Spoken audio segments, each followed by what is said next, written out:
दोस्तों आज हम लोग मैथ ऑनर्स के बारे में होल नॉलेज गेन करेंगे। ठीक है, मैथ ऑनर्स में कौन सा बुक पढ़ना चाहिए, कैसे पढ़ना चाहिए, कैसे तैयारी करनी चाहिए, कौन से बुक से कितना मार्क का क्वेश्चन आता है, ये विभिन्न सारी जानकारी हम लोग आज लेंगे। तो जुड़े रहिए, मेरे चैनल को सब्सक्राइब कर लीजिए ऐसे ही मोर इन्फॉर्मेशन के लिए, और सपोर्ट बनाए रखिए। जैसे कि अगर मैथ ऑनर्स की बात की जाए तो हम लोग जानते हैं कि मैथ ऑनर्स को दो वे से हम लोग कर सकते हैं। एक तो मैथ ऑनर्स को हम लोग बीएससी मैथ ऑनर्स कर सकते हैं और एक बीए मैथ ऑनर्स वो भी कर सकते हैं।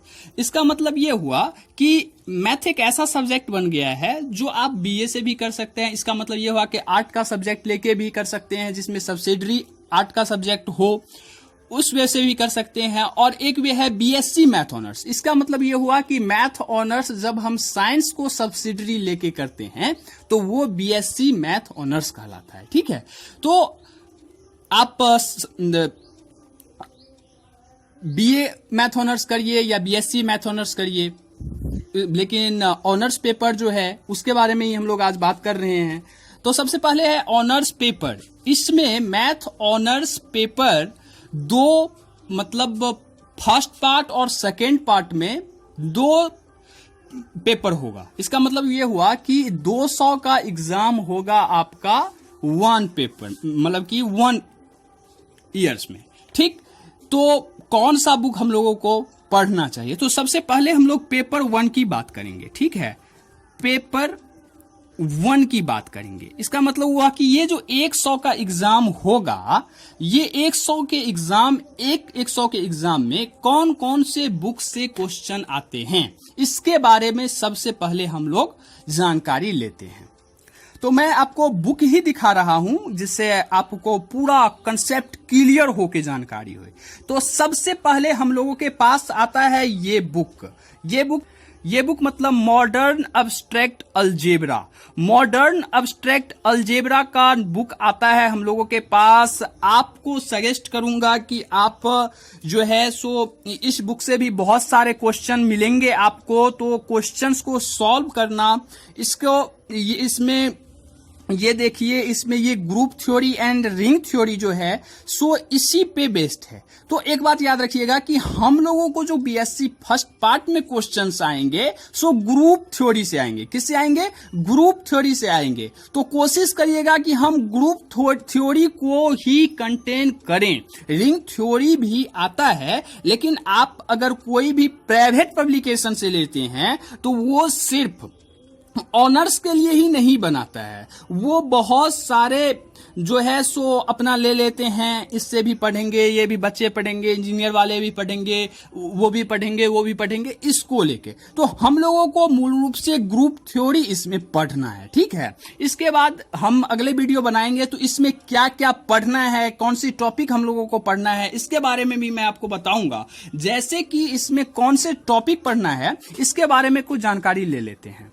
तो जैसे कि हम लोगों के पास है पहला chapters groups definition and examples. तो इसमें से बहुत कम क्वेश्चंस आते हैं, जैसे कि ये जो है ये इम्पोर्टेंट है, ये इम्पोर्टेंट है, ये दोनों थ्योरम जो है सो अक्सर पूछे जाते हैं। और सेकंड, इसको उतना नहीं रखा जाता है, अक्सर क्वेश्चन एग्जाम टाइप क्वेश्चन नहीं आता है, इसीलिए मैं इसको छोड़ रहा हूं। और जैसे कि ये तीसरा है साइक्लिक ग्रुप, इसमें से बहुत सारे क्वेश्चंस आपको मिलेंगे। इसके बाद अगर हम लोग बात करें तो ये जो है इसमें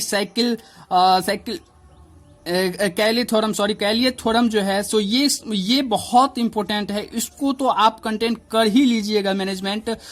ये बहुत बार क्वेश्चंस पूछा गया है और बहुत सारे क्वेश्चंस इसमें आते हैं। वो आपको अपने सिलेबस के हिसाब से कैसे क्वेश्चंस आ रहे हैं उसके हिसाब से कंटेन करना है। अगर हम दूसरी किताब की बात करें तो वो है थ्योरी ऑफ इक्वेशन। तो याद रखिएगा, थ्योरी ऑफ इक्वेशन से बहुत इंपॉर्टेंट क्वेश्चन आते हैं और इसको अगर आप पढ़ते हैं तो खुद से भी तैयारी कर सकते हैं। बहुत सारे क्वेश्चंस इसमें से आएंगे, जैसे कि general properties of polynomial and equations, fundamental theorem algebra, discrete rules of saying rational between roots and coefficients, बहुत सारे क्वेश्चंस इससे आते हैं जो इससे पूछे जाते हैं और बहुत इंपॉर्टेंट बुक है ये। अगर पढ़िएगा आप तो ये खुद से भी तैयार हो जाएगा। मैंने इसको खुद से ही तैयार किया था। और आगे की बुक अगर हम लोग लें तो इसमें से 2 बुक की जानकारी हम लोग ले चुके हैं और 2 बुक और अगला बुक है मैट्रिक्स। ये मैट्रिक्स 11th में 12th में भी हम लोग पढ़े हैं, लेकिन इसमें कुछ मैट्रिक्स का टाइप्स अलग आएगा, ठीक है। Symmetric, skew symmetric, Hermitian and skew Hermitian matrix, elementary operation, ring, rank of matrix, eigen value and eigen vector, ये सारे इसमें पॉइंट आउट करने वाली बातें होगी। तो आप इसको भी खुद से तैयारी कर सकते हैं। इसमें भी कोई आपको कुछ भी ऐसी बात नहीं है जो नहीं होगा। और याद रखिएगा इसमें से 3 क्वेश्चंस आते हैं, ठीक है। पूरे मतलब 12 क्वेश्चंस में 3 क्वेश्चंस इसमें से कंटेन होता है। मतलब मैट्रिक्स से 3 क्वेश्चंस आता है। अगले बुक लास्ट बुक है हम लोगों के पास, लास्ट बुक है डिग्री सेट थ्योरी। याद रखिएगा सेट थ्योरी। ये बुक अगर आप ये जानते हैं कि मुझे 12th में सेट का बहुत कुछ जानकारी है तो आप इसको कवर कर सकते हैं। लेकिन भाई मैं ये आपको सजेस्ट करूंगा कि इसमें कुछ न्यू बातें बहुत आई है। ये मैट्रिक्स जैसा नहीं है, ना ही थ्योरी ऑफ इक्वेशन जैसा जिसे आप आसानी में कर लेंगे। इसमें कुछ ना कुछ दिमाग लगाना पड़ेगा। ये इसमें कुछ बातें कंटेन करनी पड़ेगी। तो आगे की बुक अगले पार्ट पेपर 2 के बारे में अब हम लोग जाएंगे। तो पेपर 2 में कुछ भी नहीं है। अगर ये 4 बुक, इसमें 4 बुक हम लोगों को पढ़ने के लिए कहा था, जिसमें set theory, matrix, theory of equation और एब्स्ट्रैक्ट अलजेब्रा था। तो इसमें से 3 क्वेश्चन सब में से पूछे जाते हैं। इसके बाद अब हम लोगों के पास अगर पेपर 2 100 नंबर का जो एग्जाम अगला एग्जाम होगा उसमें कौन कौन से बुक पढ़ना चाहिए, कौन कौन सा बुक आता है। तो पहला बुक है हायर ट्रिगोनोमेट्री।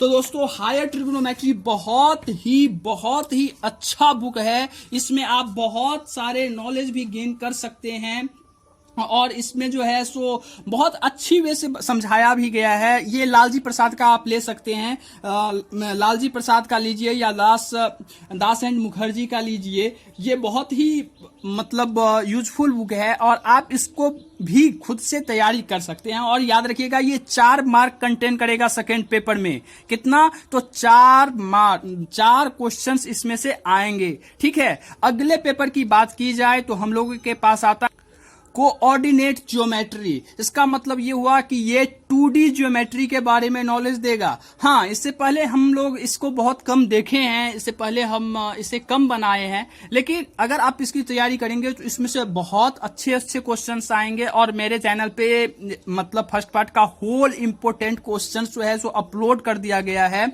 और आप वहां से कवर कर सकते हैं, कोई भी प्रॉब्लम नहीं है। और एक बुक और है, उसके बारे में भी हम लोग बात कर लेते हैं। लेकिन याद रखिएगा कि इसमें से 4 क्वेश्चंस आते हैं, ठीक है। इसके बाद अगर और ये आक्सविथ का बहुत अच्छा है, आक्सविथ का बुक बहुत अच्छा है। लेकिन लालजी प्रसाद का नॉर्मल में आप खरीद सकते हैं, उससे भी पढ़ सकते हैं, वो भी नॉर्मल है, चल जाएगा। अगला बुक है हम लोगों के पास solid geometry 3D dimension, analysis geometry of 3 dimension.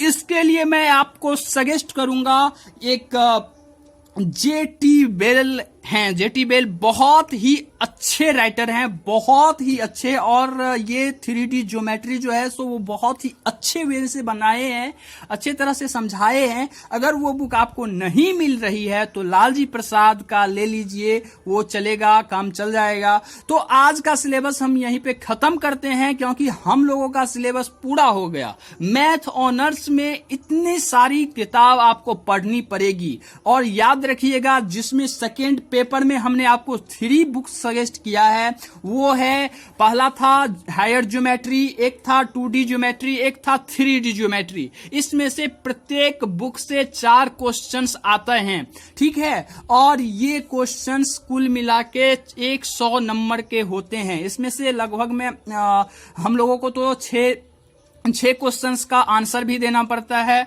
और विभिन्न सारे यूनिवर्सिटी में अलग अलग वे हो सकते हैं, लेकिन मूल रूप से यही स्लोगन हर एक यूनिवर्सिटी में आता है।